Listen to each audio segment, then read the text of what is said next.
The following episode of The Kingdom of Isolation contains footage from the film being discussed. The footage is used solely for the purposes of education, commentary, and criticism under fair use. Please support the animators by watching this film on Disney Plus or home media where available. This episode also contains spoilers throughout.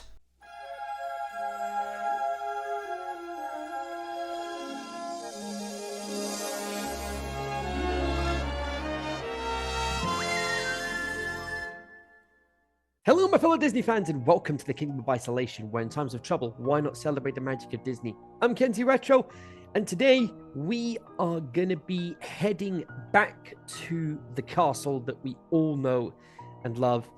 We return to a castle already etched into film history, because Beauty and the Beast wasn't just another Disney fairy tale. It was the first animated film ever nominated for Best Picture at the Academy Awards. A moment that changed how animation was seen, judged, and taken seriously. And now we're going to be back into that again, because as of the next Oscars, you have to watch the nominees before you can make your vote.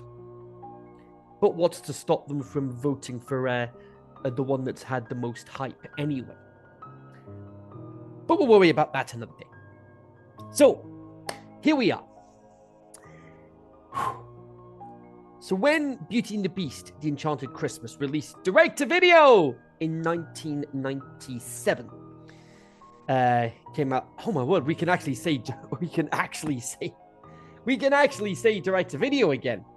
When this film quietly slips itself into that legacy, wedging a new story inside a film once considered untouchable. It's not just offering a holiday detour, it's daring to exist in the shadow of something monumental. Set during the Beast's coldest days, this midquel gives us a Christmas that never was, joy suspended, time frozen, and a castle aching for warmth it barely remembers. Belle does remain hopeful, and the Beast remains wounded, and the celebration itself becomes a battleground between grief and grace. Is The Enchanted Christmas a loving extension of a groundbreaking classic?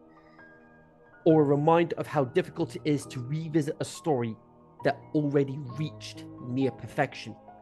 As we have seen with the Beauty and the Beast episode I did back in the summer of 2021. And that is 4.5 years ago.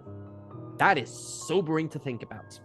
So, with that being said, with the original having 110%, what's going to be the difference between these two? Nevertheless, let's step carefully through the snow-covered halls, and why don't you join me back in the castle, where even history can cast a long, lonely shadow. And just before I get started, I mentioned in the previous episode that I love my film soundtracks so much. There we go. Hands Him Alive, the next level. That was almost a month ago now. One of the best experiences of my life. Something I'm never going to forget, without question. So, anyway, enough gushing about Hans Zimmer. Time to get back to this episode. So, in the wake of the success of The Return of Jafar, which released in 1994, top right of your screen if you want to hear my thoughts on that particular episode, the Walt Disney Company opened the Walt Disney Animation Canada Studios in January of 1996 to produce direct-to-video and potential theatrical films, as well as utilize the talent pool of Canadian animators. That sounds good to me, buddy! With 200 animators hired, Disney Animation Canada had 2 separate animation facilities in Toronto and Vancouver, which were supervised by Joan Fisher, a former Canadian public television executive. Their first project was Beauty and the Beast, The Enchanted Christmas, which went into pre-production later that spring. Additional animation work was done by Walt Disney Television Animation Australia, Wang Film Productions, it was bear with me. Wang Film Productions, located in the Jindian, apologies if I mispronounce it, district, Taipei, Taiwan, and character builders. It was Disney's first direct-to-video animated film to use digital ink and paint. And initially, the film was going to be a direct sequel to the original film, where the main villain slated to be Gaston's younger brother, Avenant, named for the antagonist of the French 1946 live-action black and white film under the same name. The French name would be La Belle and La Bête. Avenant's goal was to avenge Gaston by ruining the lives of Belle and the prince and threatening to kill them, reportedly using sorcery to transform the prince back into a beast and frame Belle for it. Although he was cut out of the story and the plots had changed, these traits were incorporated into Forte, the pipe organ, who did not want Beast to become human again. Unlike the other characters, Forte was entirely computer animated, which we're going to get into later. The only two actors who did not reprise their roles from Beauty and the Beast were Hal Smith for Philippe and Bradley Pierce for Chip. Hal Smith had died in 1994 and was replaced by Frank Welker, while Pierce's role was taken over by Haley Joel Osment, our favourite Keyblade wielder in Kingdom Hearts, because Pierce's voice had changed due to getting older. Puberty, we call that. This was also the first product made in Walt Disney Animation Canada, thank you, in Toronto, which was later shut down in 2002 because of cutbacks. That's what happens when you churn out so many direct-to-video sequels that don't generate the revenue. Still, time to head back to the castle. So we start off with a hint of the melody for Stories, which we'll hear later. For now, we hear Deck the Halls, a classic Christmas tune, what can I say? Most of the original cast, as mentioned earlier, returned to reprise their roles. So, here goes. Jerry Orbach as Lumiere, the late David Ogden Stiers as Cogsworth, the late, great, legendary Angela Lansbury, who would become a Disney legend herself in 2011 as Mrs. Scratch that. She became a Disney legend in 1995 as Mrs. Potts. It was Paige O'Hara that got honored in 2011 with becoming a Disney legend. She's back as Belle, and Robbie Benson is back as the Beast. The new names include, again, Haley Joel Osment as Chip just a couple of years before he could see dead people, and was last seen in Jungle Book 2. We also have Broadway legend Bernadette Peters as Angelique, and she was also in Anastasia that same year. The same year that this came out. Bernadette also has a Golden Globe and 2 Tonys to her name. A very long and a very successful career. And we'll get to the rest of the cast shortly. For now, it's Christmas at the castle, and Mrs. Potts is about to tell the story of how Belle saved Christmas at the castle. Now, I love the touch of the ornaments on the tree looking like the Enchanted characters that we all know and love. Yay, gotta get the marketing in somehow. I did manage to save Christmas. You? Yes, me. If not for my skillful and decisive leadership, all would have been lost. This reminds me of what B said in the episode we did together on the original Beauty and the Beast in the summer of 2021. The summer of the Renaissance, we called it. I just love the characterization of Cogsworth, because Cogsworth and Lumiere together is literally like the bitchy best friend. If anyone can reach the master, Belle can. Such a kind soul. And her looks don't hurt either. Damn it, Lumiere! Never change, though. Never change. The music this time around is provided by Rachel Portman, who also helped with the songs. This is also the first time Rachel wrote music for an animated film and has received 2 Oscar nominations for her work, as well as earning an Emmy for Bessie in 2015. Belle then asks what day it is. Well, it's not Tuesday. No, silly. Today is December 24th. Well, technically it's December 19th at time of recording, but I'll allow it since it's past events through a story Mrs. Potts is telling. I'll allow it. Belle heads ice skating with Beast, who ends up falling on the ice. fell and I landed on my on the ice. Instead of falling on on something else. Belle then teaches Beast to skate with some wholesome wintry music in the similar vein of the Nutcracker. And while that's happening, we get treated to some very ominous organ music from our villain of the film, Forte.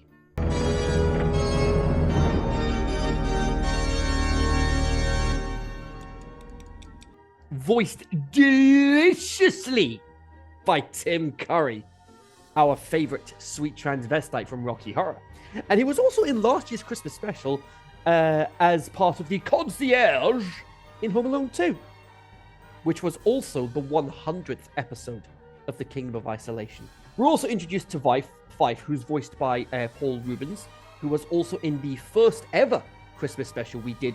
That was 5 years ago, would you believe? The Nightmare Before Christmas. Oh, come along, it's merely an opera. To bring the house down. Oh, could you sound any more delicious without foreshadowing if you tried? Forte was likely the inspiration for Cadenza in the live-action remake of Beauty and the Beast. The only difference being is that Forte is cursed into a pipe organ and serves as an antagonist, while Cadenza is cursed into a harpsichord and serves as a supporting character. Fife's appearance, mannerisms, and even his laugh are all based on real-life composer Wolfgang Amadeus, Amadeus, oh Amadeus, Amadeus, oh Amadeus, Amadeus, Amadeus. I could have easily gone Dr. Zaius, but then Disney will be after me for copyright infringement regarding The Simpsons. Anyway. So Wolfgang Amadeus Mozart, one of the most famous composers of all time. That's what Fife is inspired by. So what I find particularly impressive is the computer animation used for Forte and how seamlessly he blends in with the hand-drawn animation. Fife spots Belle and Beast skating outside from the window. Look, here's the thing. Look, Forte would come over and see what's happening. There's just one small problem, though. Well, I think I might. I'll just pick myself up and... Oh, what's this? Oh, heavens, look! I'm bolted to the wall! Someone on YouTube made compilations of that moment, and it became a meme afterwards. Actually, on the subject, Forte, could you get me a drink, please? I'm bolted to the wall!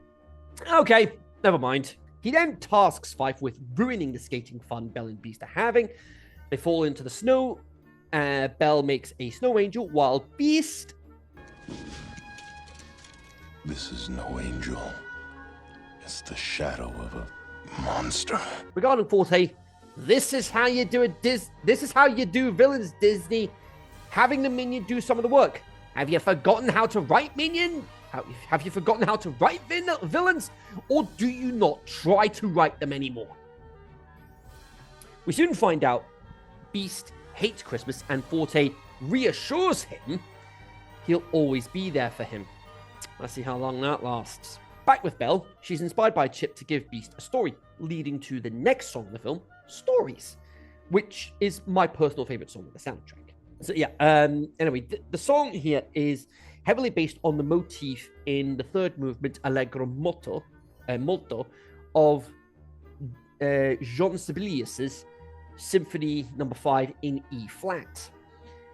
The storybook that Belle gives the Beast as a present was written in French. Magic worlds where the impossible becomes the everyday. Now, that is one of my favorite parts of the song. I really like the animation in the pages as well. And on the subject of pages, Paige O'Hara is one of those Disney legends I could honestly listen to singing all day. The dragon transformation into the tree is one of the best examples of how much I love the animation in those pages. And the way the music swells in the finale is simply incredible. So does this mean we're gonna have a Christmas? Uh-huh. Absolutely. Absolutely not. Seriously, why are those jump cuts so funny? Cogsworth stands his ground and is adamant that they do not celebrate Christmas until he's convinced, thanks to the Christmas feast that Mrs. Potts is in charge of, pudding included. With custard. His words, not mine. Belle's introduced to Angelique as well as the decorations. Turns out Lumiere has been in love with her for a little bit. Instead of what's the name of that feather duster again? We're then treated to the next song of the film, As Long As There's Christmas. At the beginning of this song, the first bit of the music and the way the snowflakes swirl through the room is similar to Pocahontas' Colors of the Wind, when the leaves twirl through her hair and the music is the same. It's very merry, it's full of joy, and I think it definitely delivers that message of hope. I will stay up until July. Although that's a bit of an odd lyric choice. The chorus provides some amazing vocal harmonies, and the fountain transforming into the tree is a beautiful touch as well, giving everyone that hope that they will get Christmas in the castle. Fife tells Forte, who then tells Beast, leading to the flashback that saw Beast being transformed, or as he called it, the day his life ended. The flashback scene where the prince is transformed into the Beast was the original idea for the prologue for Beauty and the Beast, as suggested by the late lyricist Howard Ashman. Thank goodness we got what we got instead, with the beautiful music from Alan Menken, the beautiful narration from David Ogden Stiers, and those stained glass windows as well. Hence why there's a bit of inconsistency with this scene and what we got in the original. We see the spoilt, selfish, and unkind behavior that was alluded to in the original film. I don't need a rose. Go away, you wretched old hag. Ah, pleasant. This would end up being a big mistake, as we see the beautiful Enchantress, who's voiced by Disney Toon Studios veteran at this point, Kath Soucie. She doesn't even give him a chance to apologize and just transforms everybody, just like that, giving him this warning. Until you have found one to love you as you are, you shall remain forever a beast. Removing the very disturbing idea of him being 11 years old when he was cursed. We then head to the boiling room to get some logs, and we're introduced to Axe, voiced by Disney Toon Studios veteran Jeff Bennett. Beast then finds her after she finds the Yule log she's after. A tradition where everyone in the house touches it to make a wish. Wishes are stupid. You made a Christmas wish last year. Is this what you wished for?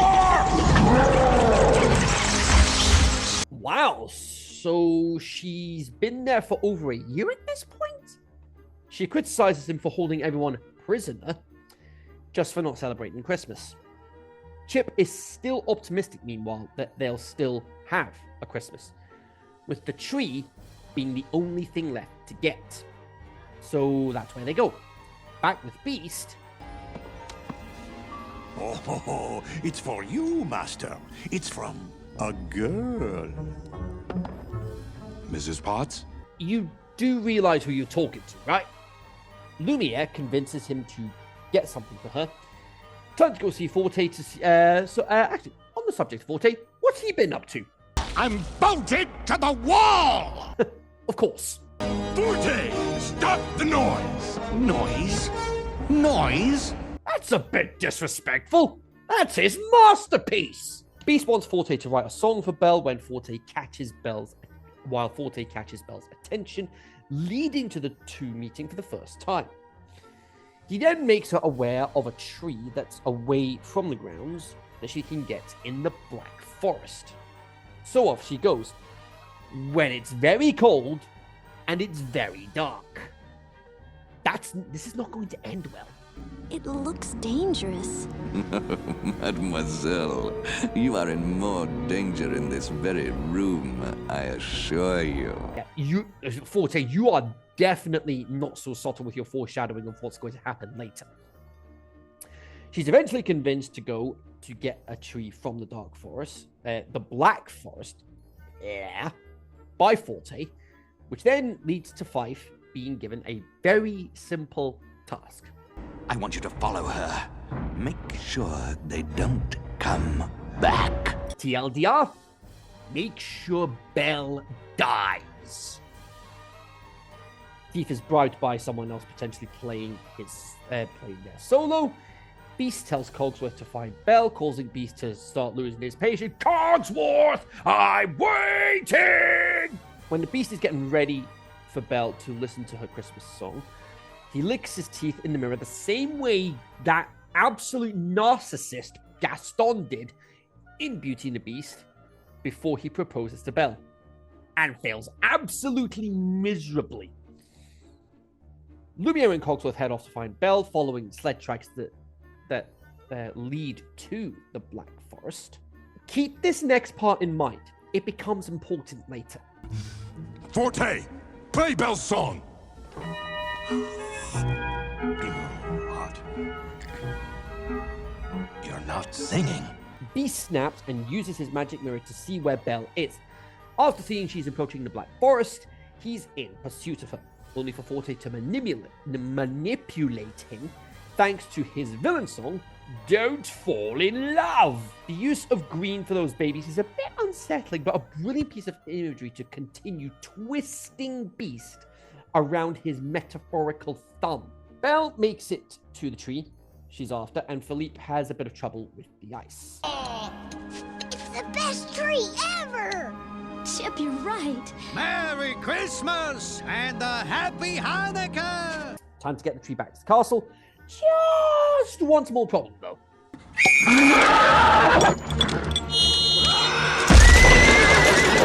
Yeah, 5 causes Philippe to break the ice, lose the tree, and Chip falls into the water. The current is carrying Chip.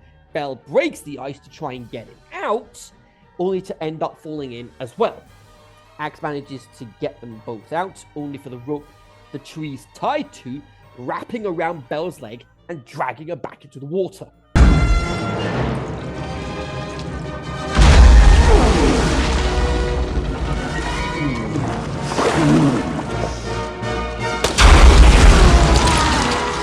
Is it too late to point out Beast is absolutely livid that Belle left the grounds, leading to him locking her in the dungeon? I should have known you'd never be anything but a beast.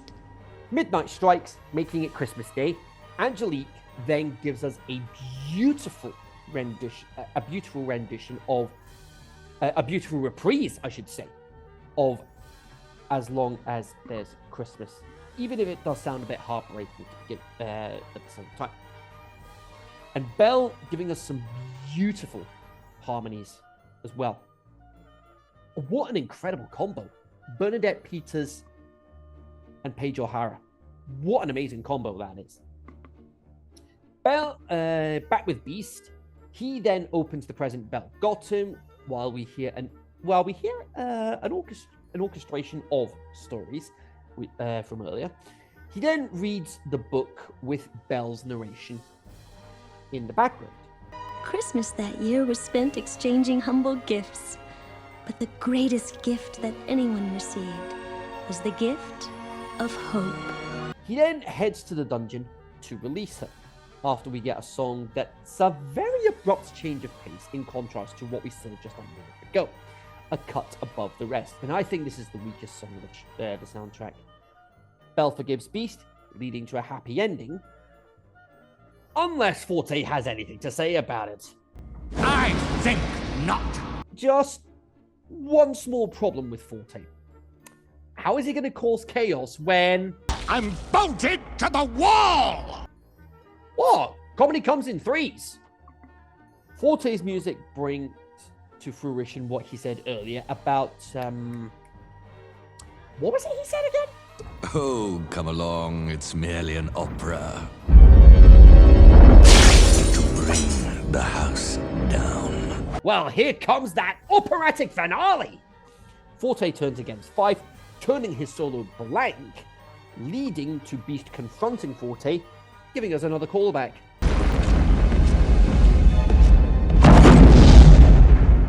Enough! Heavens, Master. You're not singing! The finale does feel a bit short, but that's a small criticism we'll worry about it's a small criticism we'll worry about in the scores. Belle and the others escape the dungeon, saving the bell jar. Beast destroys the keyboard of Forte, leading to his demise.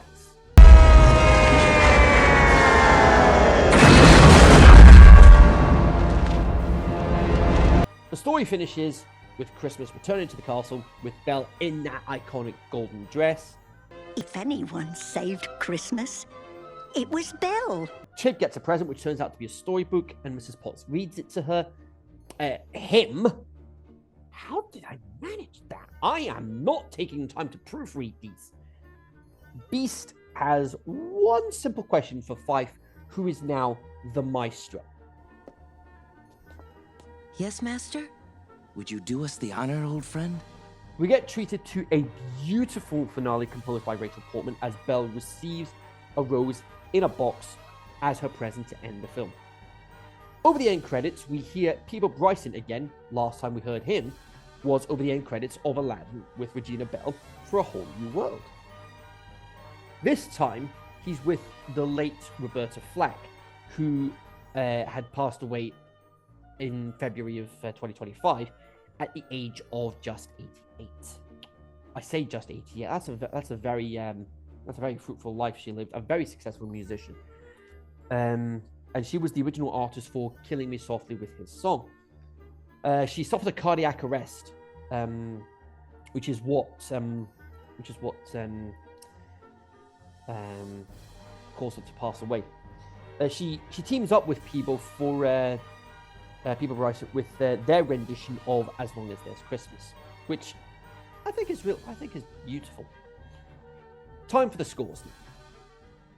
The story, I'm going to give a 7. The narrative delivers a satisfying arc, blending familiar elements from the original with festive charm. The conflict between Forte and Fife adds a fresh layer, and the callbacks such as Beast confrontation and the bell jar rescue are handled with care. However, the finale does feel a touch rushed, leaving some moments less impactful than they could have been. Still, the return of Christmas and the emotional send-offs for the characters ensure the story remains engaging and heartfelt, warranting the solid 7. The characters, I'm going to give an 8. The character work is especially strong, with returning favourites like Belle, Beast, and Mrs. Potts all giving meaningful moments to shine.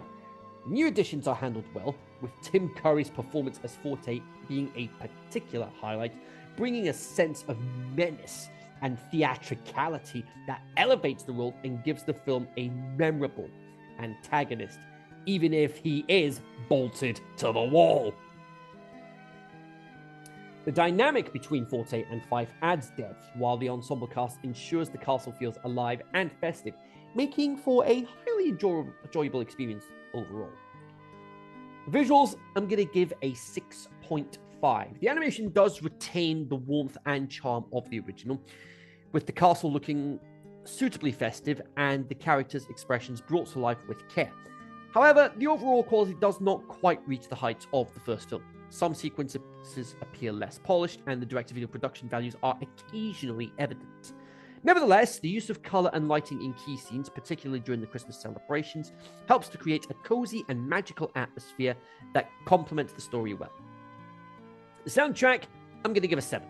The soundtrack brings festive spirit, with Rachel Portman's original score capturing the warmth and wonder of the season.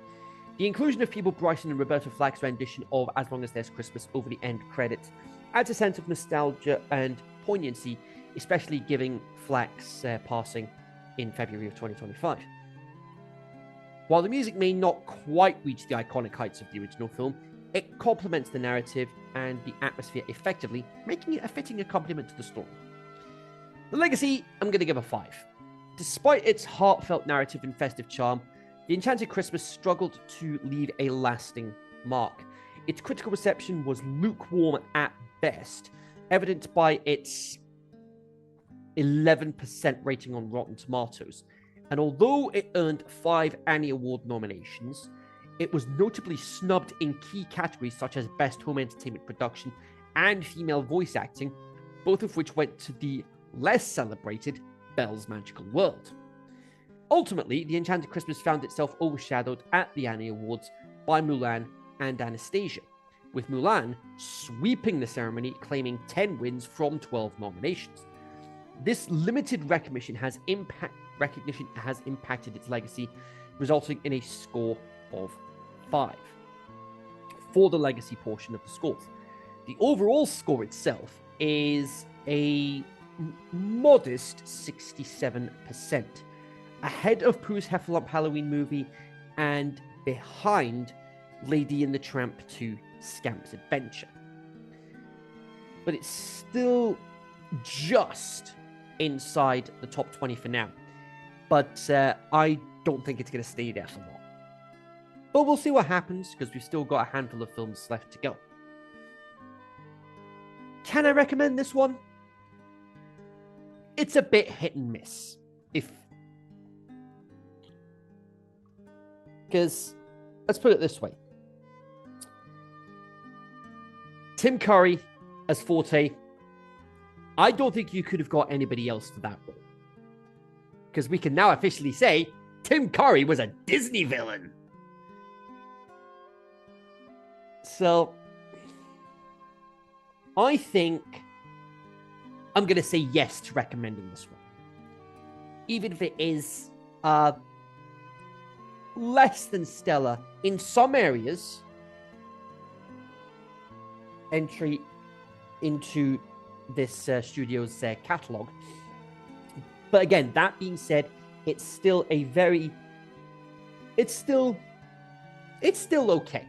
It has its high points, it has its low points.